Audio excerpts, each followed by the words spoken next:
तो हमने जब जीव विकास के बारे में पढ़ा था तो हमने विभिन्नता के बारे में पढ़ा था। ठीक है, तो विभिन्नता क्या होती है? विभिन्नता जीव के ऐसे गुण हैं जो उसे अपने जनको अथवा अपनी ही जाति के अन्य सदस्यों से उसी गुण के मूल स्वरूप में भिन्नता को दर्शाते हैं। ये विभिन्नता जीव विकास में कैसे काम आएगी? अब सपोज अगर बहुत ज्यादा गर्मी पड़ने लग जाए तो कुछ लोग को तुमने देखा होगा ना कि वो उनको बहुत ज्यादा गर्मी लगती है, उनकी तबीयत खराब हो जाती है। वहीं पे कुछ लोग होते हैं जिनको वो काम चल जाता है उनका, वो इतनी बेहोश नहीं हो जाते हैं या परेशान नहीं हो जाते हैं गर्मी में, है ना? ऐसा क्यों हुआ? गर्मी तो दोनों के लिए समान है। जब गर्मी दोनों के लिए समान है तो दोनों का जो रिएक्शन आया कि एक को बहुत ज्यादा गर्मी लगी, एक को ठीक ठीक गर्मी लगी, वो किस वजह से आया? क्योंकि वो दोनों क्या थे? विभिन्न हैं आपस में। तो जीव विकास में विभिन्नता एक बहुत इंपॉर्टेंट फैक्टर होती है। क्या होती है? Important factor. जीव विकास जब होगा तो जिसमें ज्यादा विभिन्नता होगी अपने वातावरण में एडजस्ट होने की, वो उतना ही ज्यादा क्या होगा? सक्सेसफुल होगा, सक्षम होगा। किसमें? अपने जीवन को व्यतीत करने में, इधर अपने वातावरण में। ठीक है, समझ आया कि जीव विकास में विभिन्नता का क्या इंपॉर्टेंस होता है? विभिन्नता हमने दो प्रकार की पढ़ी थी। एक विभिन्नता थी शारीरिक विभिन्नता या शारीरिक कोशिका में होने वाली विभिन्नता। दूसरी थी जनन कोशिका में होने वाली विभिन्नता या जनन विभिन्नता। तो इन दोनों में से कौन सी विभिन्नता थी जो जीव विकास में हमें दर्शा रही थी या जीव विकास दर्शा रही थी? शारीरिक विभिन्नता थी या जनन विभिन्नता थी या जनन कोशिका में होने वाली विभिन्नता थी? देखो, शारीरिक कोशिका में होने वाली विभिन्नता, जैसे मैंने चोट का एग्जाम्पल दिया था, उदाहरण दिया था, याद है कि अगर तुम्हारी मम्मी को चोट लगी है तो वो चोट तुम्हारे पे तो आई नहीं, क्योंकि वो उनको शरीर पे लगी थी, ऊपर से लगी थी, उनके पैदा होने के बाद लगी थी उन्हें। तो वो कोशिका जीव विकास में, यानी कि चोट लगने वाला गुण तुम्हारे में नहीं आया। तो चोट लगना, पैदा होने के बाद जो भी शारीरिक कोशिका में विभिन्नता आएगी वो जीव विकास में सहायता नहीं करेगी।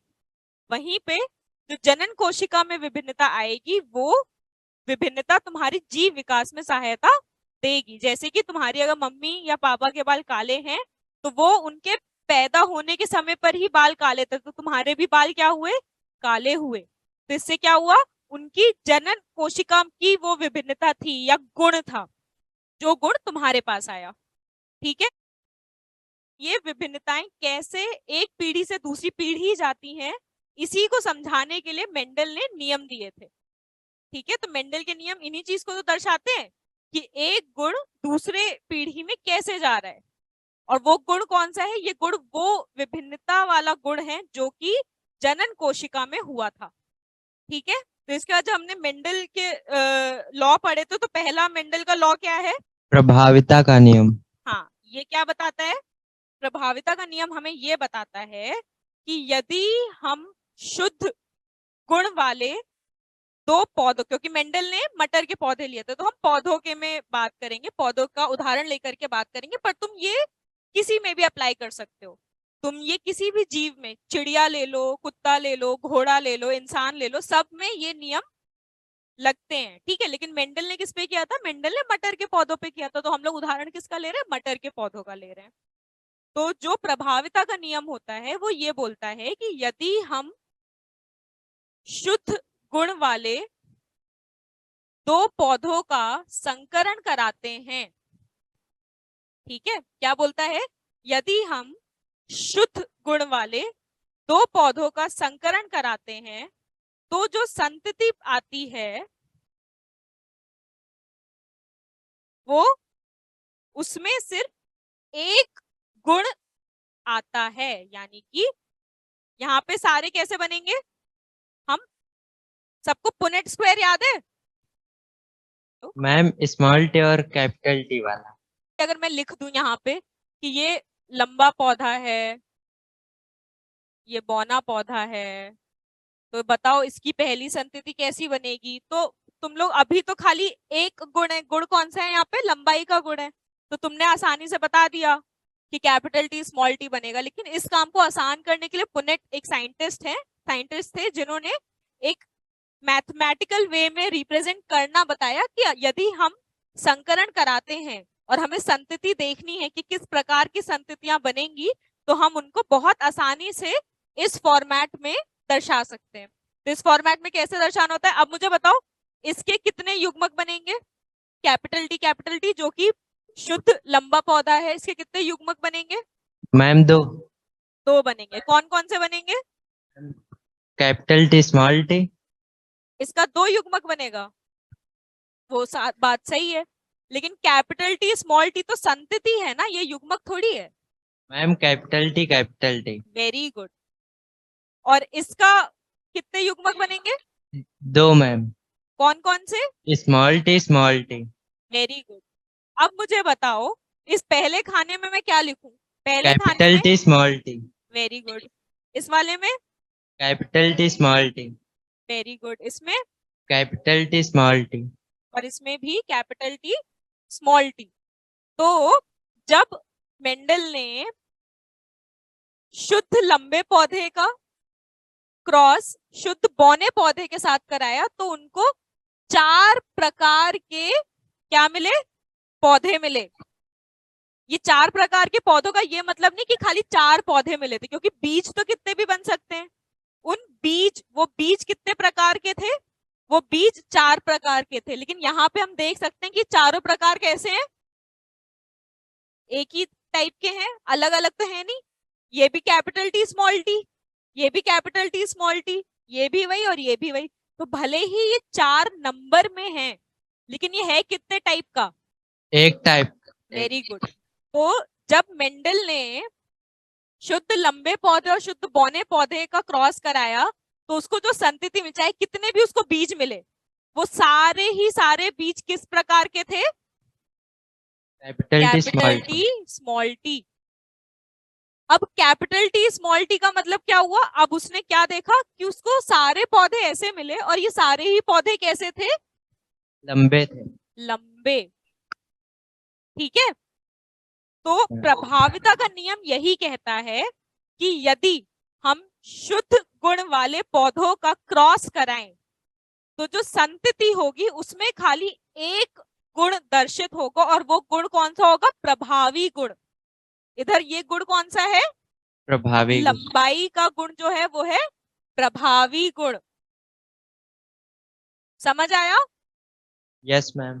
तो प्रभाविता का नियम क्या बोला कि यदि हम शुद्ध लंबे, अब मेंडल के एक्सपेरिमेंट को एक्सप्लेन करते हुए अगर हम नियम को एक्सप्लेन करें तो यदि हम शुद्ध लंबे और शुद्ध बौने पौधे का क्रॉस कराएं तो जो संतति प्राप्त होगी उसमें खाली एक लक्षण दूसरे लक्षण पे प्रभावी होगा, और इस वाले एग्जाम्पल में वो लक्षण कौन सा है, लंबाई का। तो जब तुम देखो जो चारों प्रकार के हमें मिले थे बीज, वो चारों ही कैसे हैं, लंबे। ठीक है। तो यानी कि लंबाई का जो गुण है वो क्या हुआ, प्रभावी। इसीलिए पहला नियम क्या बोलता है, प्रभाविता का नियम, यानी कि प्रभाविता यानी कि एक ही गुण दूसरे पे प्रभावी होगा यदि हम शुद्ध पौधों का क्रॉस कराते हैं। तो यदि हम शुद्ध पौधों का क्रॉस करा रहे हैं तो उस जेनरेशन को क्या बोलते हैं, पेरेंटल जेनरेशन, जिसको हम पी से डिनोट करते हैं। ठीक है। और जो पहली संतति आती है शुद्ध पौधों का क्रॉस कराने के बाद, उसे हम क्या बोलते हैं, F1 जेनरेशन। और F1 का फुल फॉर्म क्या होता है, फीलियल 1 जेनरेशन। ठीक है। यहां तक सबको समझ आया। Yes ma'am. कि पहला नियम प्रभाविता का क्यों नियम है, क्योंकि एक ही गुण दूसरे पे अपना प्रभाव शो करेगा, दोनों नहीं होंगे। यदि अगर ऐसा नहीं हो रहा होता तो मेंडल को सारे पौधे कैसे मिले होते, बीच लंबाई वाले मिले होते ना, क्योंकि इनमें तो दोनों है, एक कैपिटल टी है एक स्मॉल टी है। तो यानी कि दोनों की जो हाइट, जो पौधों की हाइट होनी चाहिए थी वो क्या होनी चाहिए थी, बीच की, ना ज्यादा लंबे ना एकदम बौने। लेकिन मेंडल को सारे पौधे कैसे दिखे थे, सारे के सारे लंबे उनको मिले थे, बीच के नहीं मिले थे। गुड। अपना सेकंड नियम क्या होता है, मेंडल का पृथक्करण सेकंड का नियम। नियम। Very good. अच्छा, इसमें हमने एक संकरण क्रॉस किया था या द्विसंकरण क्रॉस किया था, या अगर हम आसान शब्दों में बोलें तो इसमें हमने एक गुण को पढ़ा था या हमने 2 गुण को पढ़ा था, एक गुण को मैम। एक गुण पढ़ा था। तो एक गुण का जो क्रॉस होता है उस क्रॉस को क्या बोलते हैं, एक संकरण क्रॉस। ठीक है। तो जो अपना पृथक्करण का नियम होता है, अभी मैं डेफिनेशन बोल रही हूँ, पर अभी लिखना मत, हम समझेंगे फिर हम लिखेंगे, ठीक है। तो पृथक्करण का नियम जो होता है वो ये बोलता है, युग्मक बनने के समय कारकों के जोड़े, यहाँ पे कारकों का मतलब क्या है, गुण के जोड़े, ठीक है। कारक मतलब गुण, और जीन हमने लास्ट क्लास में समझा था ना, जीन और अलील, हम वापस से अभी उसको रिवाइज करेंगे।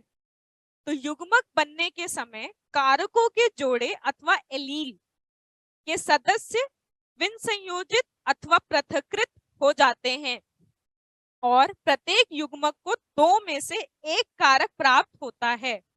इसे ही विसंयोजन का नियम अथवा पृथक्करण का नियम कहते हैं। प्रत्येक युग्मक में पहुंचने वाला कारक अपनी शुद्धतम अवस्था में होते हैं। तो पृथक्करण का नियम बोलता है, देखो हमने पहले P1 में क्या लिया था, हमने कोई मुझे बताए। P1 मतलब parental one generation. Capital T और स्मॉल टी। वेरी गुड, ठीक है। इससे हमें क्या मिले थे F1 में? Capital T small T. Very good. अब मुझे ये बताओ कि जब इसके हमने युग्मक बनाए थे तो हमने क्या कहा था, कैपिटल टी, यहाँ पे क्या था स्मॉल टी। चलो ये तो आसान है क्योंकि दोनों ही सेम है, ठीक है, तो कोई हमें दिक्कत हुई नहीं यहाँ पे।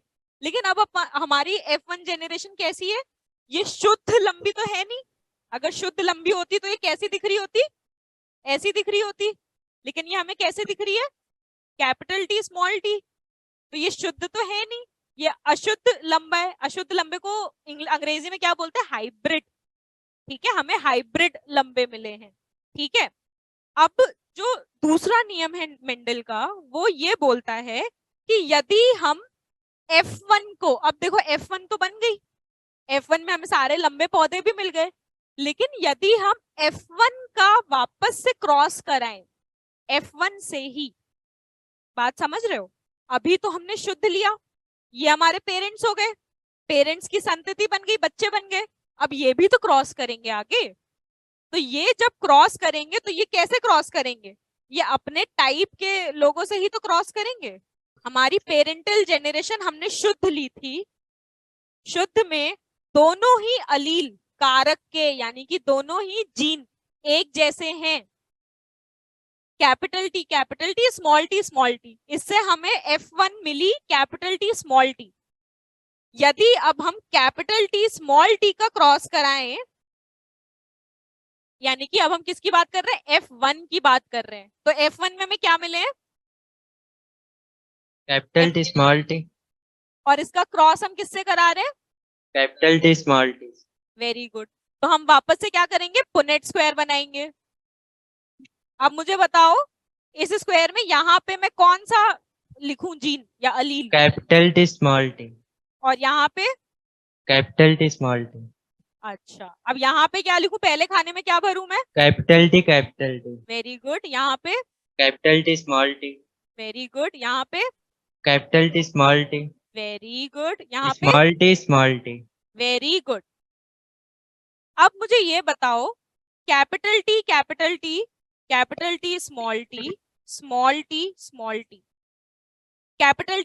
टी कितने दिख रहे हैं तुमको इस खाने में, एक।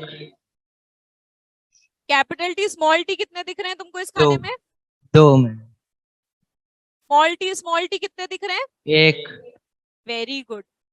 अब ये भी बता दो कि कैपिटल टी कैसा दिखेगा, लंबा दिखेगा, बौना दिखेगा, मैम लंबा, शुद्ध लंबा। Very good.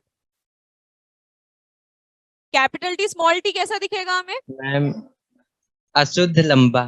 Very good. पर हम लंबा ही बोलेंगे क्योंकि ये जीन है, जीन हमें अंदर तो दिख नहीं रहे हमको, हम तो बाहर से देख रहे हैं ना कि हमको लंबा दिख रहा है या बौना दिख रहा है, इतना ही देख सकते हैं।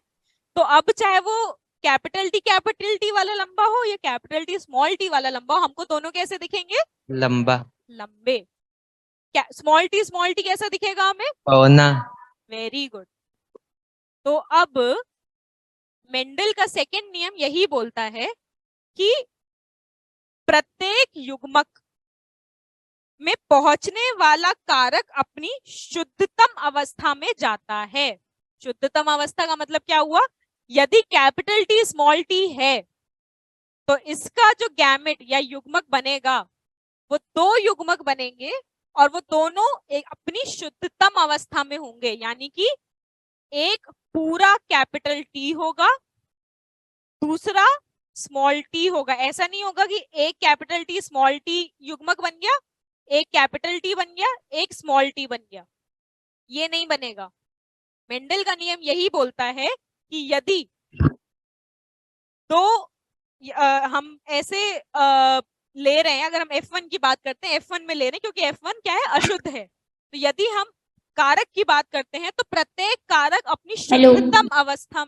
हेलो, हाँ रामजान की, कोई क्वेश्चन है? नो मैम, माइक काम नहीं कर रहा था इस वजह से। अच्छा, अभी काम कर रहा है तो अभी Yes. तुम ही लोग जवाब दोगे, ठीक है? बीजीवी अभी अपने आप को म्यूट कर लो। तो रामजान की, मुझे ये बताओ कि यदि हम F1 का क्रॉस करा रहे हैं जो कि अशुद्ध लंबा था, जो अशुद्ध लंबा था उसके जो हमने वापस से उसमें क्रॉस कराया, उसके युग्मक बनाए, तो उसके युग्मक कैसे बने? क्या उसके युग्मक अशुद्ध शुद्ध शुद्ध बने या खाली शुद्ध शुद्ध बने? F1 कैसा दिख रहा है हमें? कैपिटल टी स्मॉल टी का। तो Yes. यदि हम कैपिटल टी स्मॉल टी का वापस से कैपिटल टी स्मॉल टी से क्रॉस कराएं, यानी कि अशुद्ध का अशुद्ध, ये भी लंबा है ये भी लंबा है, लेकिन दोनों कैसे हैं? अशुद्ध लंबे हैं। अशुद्ध लंबा। हाँ, तो यदि हम अशुद्ध लंबों को क्रॉस कराते हैं तो जो युग्मक बनेंगे, क्या वो युग्मक ऐसे बनेंगे? क्योंकि कैपिटल टी स्मॉल टी है तो एक तो कैपिटल टी स्मॉल टी बनेगा, एक Yes, कैपिटल टी बनेगा, एक स्मॉल टी बनेगा। यस क्या मैम। ये सही है? Yes ma'am. नहीं, ये गलत है। मेंडल का सेकंड नियम, जो पृथक्करण का नियम है, वो यही बोलता है कि यदि हम ऐसे कारकों की बात कर रहे हैं जो अपनी अशुद्ध अवस्था में है, या हम दो गुण वाले कारकों की बात कर रहे हैं, तो जो एक गुण अपनी संतति में जाएगा वो अपनी शुद्धतम अवस्था में ही जाएगा, ठीक है? वो एक दूसरे से इफेक्ट नहीं होगा, उसका एक अलील का प्रभाव दूसरे अलील पर नहीं पड़ेगा। समझ आया? तो जब हमें इसके युग्मक मिले, जब हम अशुद्ध की बात कर रहे थे, तो जब कैपिटल टी स्मॉल टी की बात करेंगे तो इसके जो युग्मक मिलेंगे, यस एक प्योर हमें टी मिलेगा, ठीक है? दूसरा हमें प्योर या शुद्ध स्मॉल टी मिलेगा। Yes ma'am. हमें दोनों एक साथ नहीं मिलेंगे कि एक युग्मक में हमें कैपिटल टी स्मॉल टी मिले, ऐसा नहीं होगा, क्योंकि ये अशुद्ध है, ये शुद्ध है। मेंडल का सेकंड नियम पृथक्करण। पृथक्करण का मतलब क्या होता है अंग्रेजी अलग में? अलग। हाँ, वेरी गुड। और अंग्रेजी में से क्या बोलते हैं? Law of segregation. सेग्रीगेशन का मतलब होता है अलग अलग, ठीक है? तो नाम से ही पता चल रहा है ना, पृथक्करण का नियम। Yes ma'am. पृथक्करण मतलब यदि हम अशुद्ध की बात करें तो अशुद्ध गुण भी अपनी शुद्धतम अवस्था में ही अपने युग्मक बनाएंगे, और फिर उनमें जब हमने पीछे देखा तो कितने टाइप के हमें सीड मिले या बीज मिले? 4 प्रकार के। लेकिन ये 4 प्रकार दिखने में कैसे हैं? दो नहीं, लंबे। 2 लंबे हैं और एक कैसा है? बौना है। Very good. तो अब जीनोटाइप फिनोटाइप याद है किसी को? हमने रेशियो पढ़े थे। जीनोटाइप वो जो हमें जीन दिखाता है, फिनोटाइप वो जो हमें दिखता है।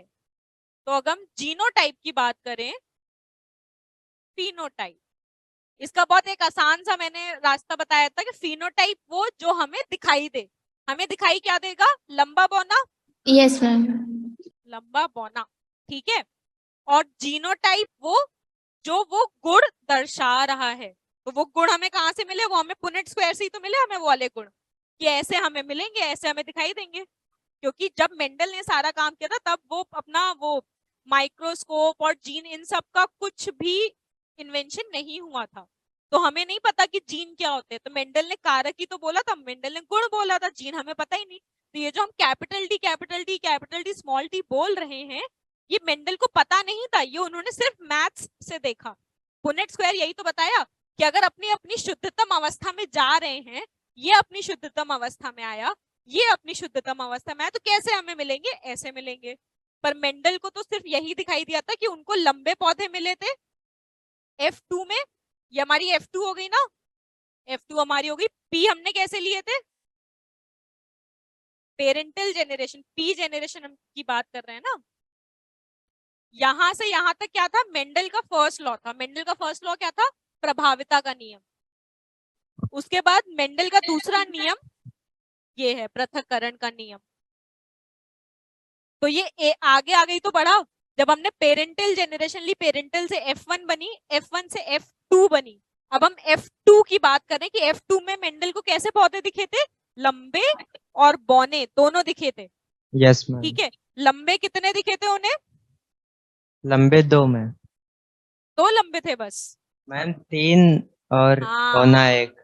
Very good. यहाँ पे दिख रहा है ना, हमने अभी यहीं से तो गिना, कुछ रटने की बात तो है ही नहीं। जब हमने अपनी शुद्धतम अवस्था में युग्मक बनाए तो कैपिटल टी एक दिखा, जो हमें पता है कैसा दिखाई देगा? लंबा। कैपिटल टी स्मॉल टी हमें 2 मिले, जो हमें पता है कैसे दिखाई देंगे? वो भी लंबे दिखाई देंगे। और स्मॉल टी 1 मिला, वो हमें कैसा दिखाई देगा? पौना। पौना दिखाई देगा। तो यदि हम फिनोटाइप की बात करें, फिनोटाइप क्या? जो हमें दिखाई देता है, तो हमें कितने लंबे दिखाई दिए 3। और कितने बौने दिखाई दिए? 1। 1। अनुपात निकालना आता है ना सबको? Yes ma'am. हाँ, तो इसका अनुपात मुझे बताओ क्या होगा, जो हमने अभी पुनेट स्क्वायर बनाया। मैम इसका 1 अनुपात 2 अनुपात 1। इसको अगर हमें लिखना हो तो हम कैसे लिखेंगे? कैपिटल टी है, एक में से कितने हैं ये? कितने में से एक कैपिटल टी है? 4। 4 ही तो बने यहाँ पे। Yes ma'am. 4 बने ना। तो कैपिटल टी कितना है? 1 है। कितने में से? 4 में। 4 में से। कैपिटल टी स्मॉल टी कितना है? 2 अनुपात 4। Very good. और स्मॉल टी कितना है? 1 अनुपात 4। Very good. तो इसको हम अगर सरल में कर दें तो क्या आ जाएगा? 1 अनुपात 2 अनुपात 1। Very good. ये सबको आता है ना करना ये वाला पार्ट, कि ये अनुपात हमने कैसे निकाला? Yes ma'am. Very good. तो ये क्या हुआ? 1 अनुपात 2 अनुपात 1। ये क्या हुआ? जीनोटाइप। सबको समझ आया कि कैसे निकाला हमने जीनोटाइप? Yes ma'am. फिनोटाइप हमने कैसे निकाला?